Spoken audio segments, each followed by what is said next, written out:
नमस्कार देवियों सज्जनों सर्वप्रिय छात्रों, आप सबका हार्दिक स्वागत है शिक्षा पॉइंट पर।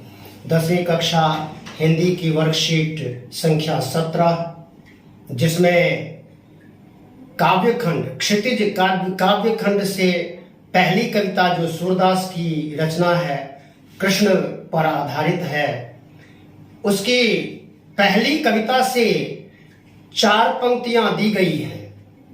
पहली कविता का भी थोड़ा सा अंश दिया गया है कार्यपत्रक के अंदर, जिसमें भगवान श्री कृष्ण के प्रेम में व्याकुल गोपियों को उद्धव वैराग्य का संदेश देने पहुंचते हैं। उस संदेश को सुन करके गोपियों की जो व्यंग्यात्मक तीखे व्यंग्य की जो प्रतिक्रिया होती है, उसी का यहां पर वर्णन किया गया है। क्या कहती है गोपियां? कृष्ण का संदेश उद्धव के मुंह से सुनने के पश्चात जो वो व्यंग्य करती है वो इस तरह से है। उद्धव तुम हो अति बड़भागी, हे उद्धव तुम बड़े भाग्यशाली हो। कैसे भाग्यशाली कैसे हो? अपरस रहत स्नेह तगाते नाहिन मन अनुरागी। अपरस बिल्कुल अलग प्रेम के धागे से, चूंकि गोपियों का ये मानना है कि उद्धव कृष्ण के इतने पास रहते हुए भी प्रेम रूपी धागे से बंधे हुए नहीं हैं, और ना ही उनके मन में किसी प्रकार का अनुराग है कृष्ण के प्रति। न कोई प्रेम है, न अनुराग है, न लगाव है। इसीलिए वो वैराग्य का पाठ पढ़ाने चले आए हैं। इसीलिए हे उद्धव, आप बड़े भाग्यशाली हो जो प्रेम से बिल्कुल अलग हो, मन में कोई अनुराग नहीं है। उसका उदाहरण क्या दिया है? पुरैनी पात रहत जल भीतर। पुरैनी बोलते हैं कमल को।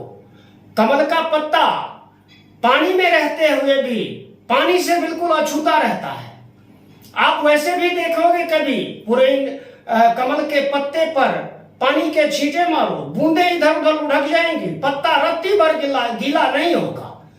तो ठीक उसी तरह से उद्धव का प्रेम है, जो कृष्ण के इतने पास रहते हुए भी कृष्ण प्रेम में नहीं पड़े हैं, अछूते हैं वे।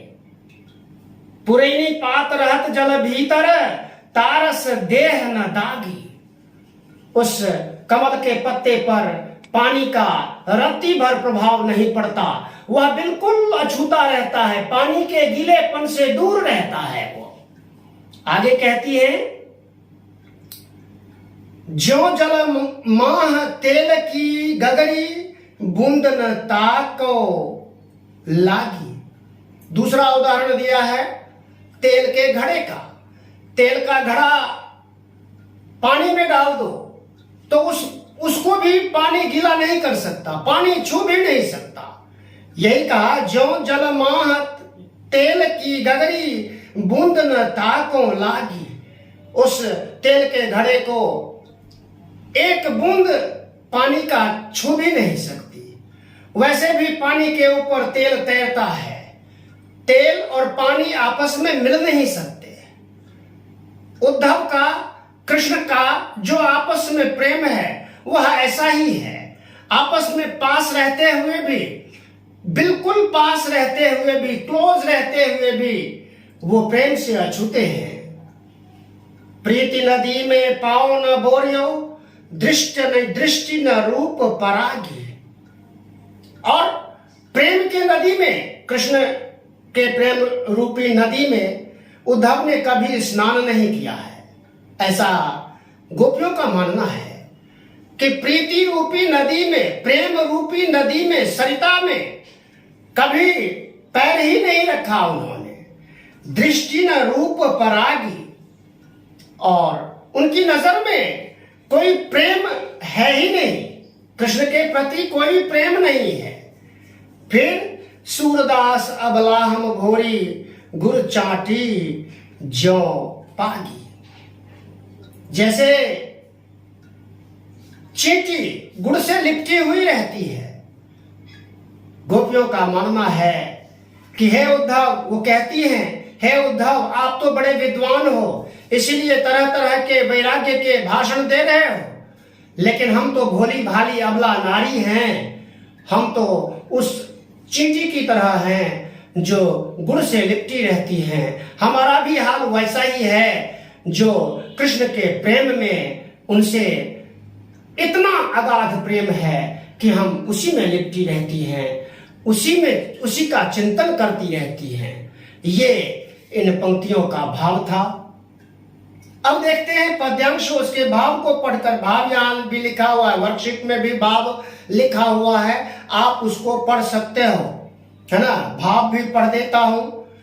उद्धव व्यंग्य करती हैं कि तुम बहुत बड़े भाग्यशाली हो जो कृष्ण के पास रह करके भी उनके प्रेम और स्नेह से वंचित हो।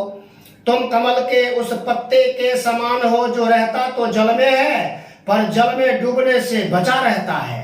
जिस प्रकार तेल की गगरी को जल में भिगोने पर भी उस पर पानी की एक भी बूंद नहीं ठहर पाती, उसी प्रकार तुम श्री कृष्ण रूपी प्रेम की नदी के साथ रहते हुए भी उसमें स्नान करने की बात तो दूर, तुम पर तो श्री कृष्ण प्रेम की एक छींट भी नहीं पड़ी।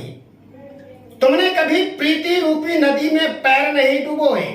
तुम बहुत विद्वान हो, तुम बहुत, ये देखो कितना तीखा व्यंग्य किया है, तुम बहुत विद्वान हो इसलिए कृष्ण के प्रेम में नहीं रंगे, परंतु हम भोली भाली गोपिकाएं हैं इसलिए हम उनके प्रति ठीक उस तरह आकर्षित हैं जैसे चींटियां गुड़ के प्रति आकर्षित होती हैं। हम उनके प्रेम में लीन हैं, डूबी हुई हैं।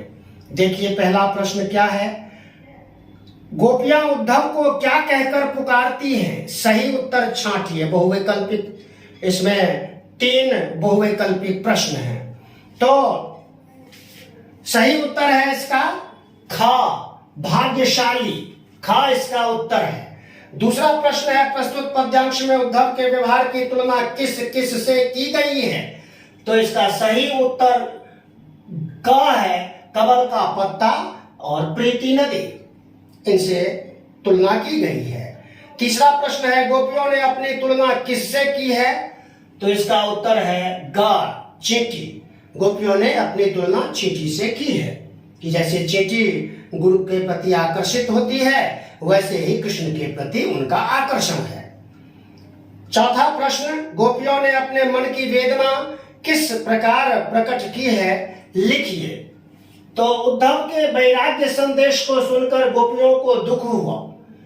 अपने दुख को प्रकट करने के लिए उन्होंने उद्धव से व्यंग्य किया, तुम भाग्यशाली हो, तुम्हारे मन में कृष्ण के प्रति अनुराग नहीं है।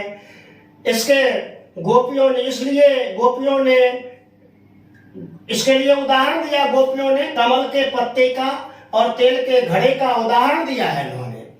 गोपियों ने खुद की तुलना चींटी से की है, अपने को भोली भाली अबला नारी कहा है और उद्धव को चतुर चालाक और विद्वान बताया है। पांचवा प्रश्न है, किसी वर्ण की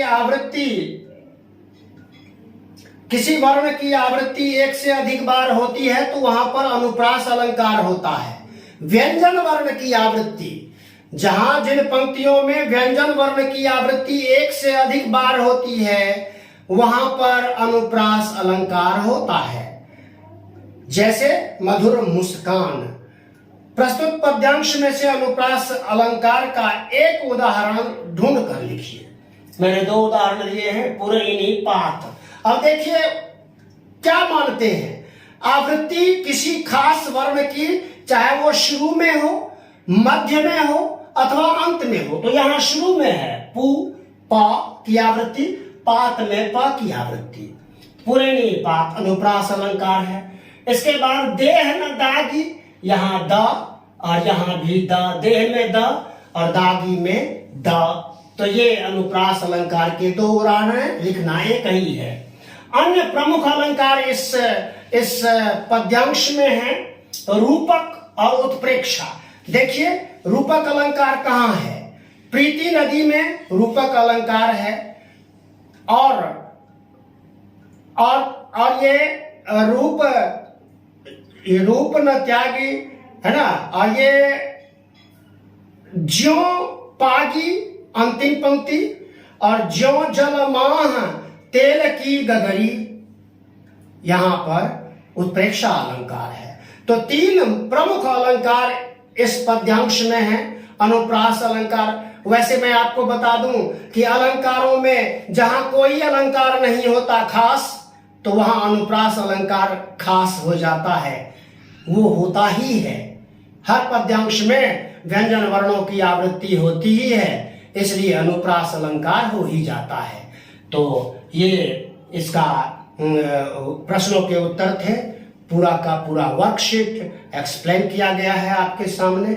आप नोट करें, अपने ग्रुप में शेयर करें और चैनल को सब्सक्राइब करें, लाइक शेयर कमेंट करें। धन्यवाद। जय हिंद, जय भारत, जय भारती।